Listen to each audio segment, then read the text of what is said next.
every project wall has a set of one or more project stages here at the top, and those are something that you choose at the beginning of creating a project, and they're set as kind of like templates in your settings. When you first get into Trackfront, you're going to need to create at least one.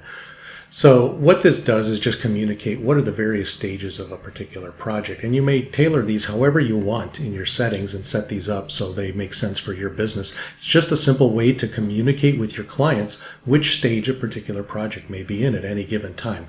This is a website, so this particular project type will follow these stages: discovery, wireframes, UI design, development, and then content. Okay, so the ones that are in blue are completed stages. The one that's currently in progress is the UI design, is indicated in green, and the two that are still to be completed are in gray here. And those colors are matched down here as well for the current stage, as well as any of the previous stages in here that are collapsed down here.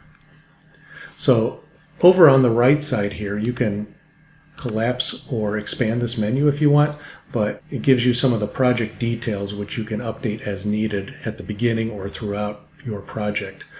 So one of the first things is the project state. So typically projects are in progress and they'll stay this way until they are completed. Or a project can be deferred and or canceled, so you can change the state that way very easily by just clicking on the appropriate one.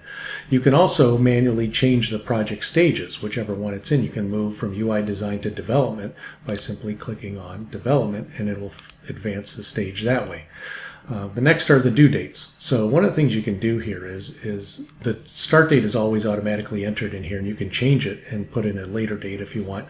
And most of the time people put in a due date for clients, but it's not necessary. You don't have to put in any of these dates. So let's say, for instance, you wanted to put in a date midway through for the UI design, and let's say we want this due by next week. Okay, so once you put a date in here, it actually shows up right here as a milestone on this project stage block up here. And if you were to fill in all of these things, and this date was maybe 2 weeks behind, you would see a progress bar that is basically the proportion of the progress between today's date and where it lies between the previous milestone and the due date for this particular stage. So it'll give you like a little progress bar that changes here day by day.